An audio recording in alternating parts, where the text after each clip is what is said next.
Bagaimana kalau waria pergi umroh? Waria pergi umroh itu ada dua model. Model pertama, dia pergi dalam kondisi tidak taubat. Misalnya dia laki-laki, tapi pergi umroh pakai baju perempuan. Di sini ada dua pihak yang berdosa. Yang pertama si waria itu sendiri. Nabi SAW mengatakan, la'anallahu mutasyabbihin minar rijali bin nisa. Allah melaknat laki-laki yang menyerupakan diri dengan perempuan. Nabi juga mengatakan, la'anallahu ar-rajula yalbasu lubsatal mar'ah. Allah melaknat laki-laki yang pakai baju perempuan. Nah, kalau dia berangkat dalam kondisi tidak bertaubat dan tetap pakai baju perempuan, maka dia berdosa besar. Apalagi dia ini bertemu dengan Allah dalam kondisi demikian. Yang juga berdosa di sini adalah travelnya. Apalagi kalau dia memang sudah tahu ya. Karena sebagian orang-orang yang terkenal bahwa dia waria, travelnya tetap terima memberangkatkan dirinya, diberikan siskopatuh, diberikan perlengkapan bahkan. Kan ada data ya, seperti ini.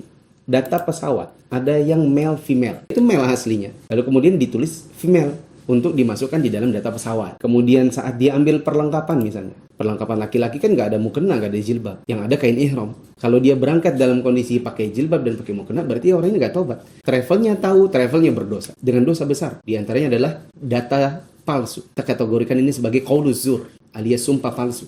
Belum lagi kalau nanti di hotel, dia sekamar sama siapa? Kalau dia sekamar sama perempuan-perempuan, maka ngeri, jijik. Karena perempuan-perempuan dilihat auratnya, ya meskipun auratnya mungkin bukan aurat besar, tapi dilihat oleh laki-laki. Kan mereka tahu aslinya itu laki-laki kan? Gitu. Kalau seandainya mereka waria-waria ini sekamar sama laki-laki, maka yang lain ngeri, geli. Karena mereka sekamar dengan orang yang, ya gimana ya, mereka khawatir gitu. Antara ngeri sama geli. Ini kalau yang tidak taubat. Ada pun yang taubat, maka dibagi dua. Model yang pertama adalah yang taubat dan hartanya halal. Seperti misalnya dia pergi umroh, dikasih hadiah sama orang tuanya. Atau orang tuanya bawa dia gitu ya. Atau dia punya penghasilan yang penghasilan itu halal. Misalnya jual buah, jual apa, pengrajin tembaga. Maka dia insya Allah pertama ya, dia taubat.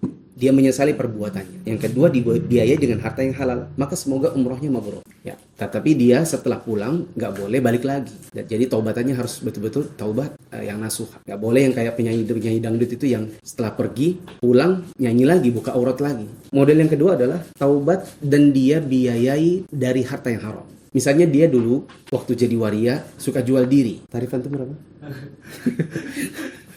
Jual diri misalnya, semalam dapat sekian. Terus dikumpul-kumpulin buat pergi umroh, maka tidak akan diterima. Meskipun dia taubat, karena umrohnya dibiayai dari harta yang haram. Atau misalnya dia adalah seorang peragawan, tapi berpakaian perempuan. Ya, dia bekerja di bidang fashion show, bergaya seperti perempuan. Dikumpul-kumpulin hasil fashion show-nya, hasil jadi peragawati jadi-jadiannya ini, kemudian dia pakai untuk biaya umroh. Maka tidak akan diterima meskipun dia taubat. Nabi SAW mengatakan, Innallaha thayyibun la yaqbalu illa thayyib. Allah itu maha baik dan tidak akan bisa menerima kecuali dari yang baik-baik. Salah satunya adalah ibadah tidak akan diterima, haji tidak akan mabrur, begitu juga umroh manakala dibiayai dari harta yang haram.